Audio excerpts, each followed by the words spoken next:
And we all know that Krishna অর্জুনের সারথি ছিলেন, so he was known as Partha সারথি।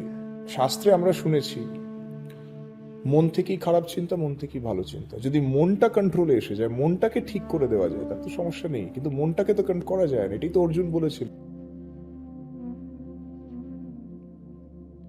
শ্রীকৃষ্ণকে, যে মনটা তো চঞ্চল, পঞ্চেন্দ্রিয় থেকে কত রকমের ভাবনা চিন্তা এসে মনটাকে কত রকম ভাবে বিচলিত করে। শ্রীকৃষ্ণ স্থিতপ্রজ্ঞের কথা বলেছিলেন, মানে বহু নদী যখন সমুদ্রে ঢোকে তখনও সমুদ্র যেরকম গম্ভীর আছে, অবিচল আছে, সেরকম থাকে। তো মনটাকে সেরকমই করা দরকার। সেটা হবেটা কি করে? সেখানে বলেছিলেন যে মন যদি রথ হয় আর পঞ্চেন্দ্রিয় যদি ঘোড়া হয়, তাহলে যোগ্য সারথি না থাকলে ঘোড়াগুলো কোথায় গিয়ে রথকে নিয়ে যাবে nobody nose. And we all know that Krishna অর্জুনের সারথি ছিলেন, so he was known as Partha সারথি। তো কোথাও না কোথাও এই যে সুপ্রিম পাওয়ার, যেটাকে আমরা ভগবান বলি, সেটার সাথে কানেক্ট করাটা, I think it is to me very much relevant. Society people will disagree with me, accept their disagreements, কিন্তু মনটাকে কন্ট্রোল করার কিছু যে স্পিরিচুয়াল প্র্যাকটিসেস আছে, সেটা I do believe is necessary.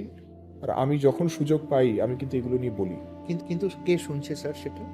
সেটা কি আমাদের সমাজের যারা পিলার, যাদেরকে ছাড়া আমাদের চলবে না, সেই স্তরের মানুষগুলো যারা জানে না 5 দিন পরে খেতে পাবে কি না, তারা যদি শোনেও, তারা কি এই প্র্যাকটিসে আসবে বলে মনে হয়? যদি না আসে, তাহলে আমার আপনার মতো মানুষদের, যারা আমরা চেষ্টা করছি এটা প্র্যাকটিসের মধ্যে আনা, আমাদের কি করণীয়?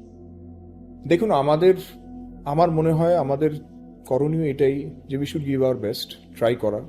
কে শুনছে সেটা ইম্পর্টেন্ট নয়। দেখুন, অনেক তো টক্সিক কন্টেন্ট আছে, সবসময় কি লোকে ভাগে কে শুনছে? ছড়িয়ে দিচ্ছে, কে নেবে নিক, right? We can do everything in the external world, কিন্তু আমাদেরটা আমরা দেখতে, we can see everybody, we can see ourselves, right?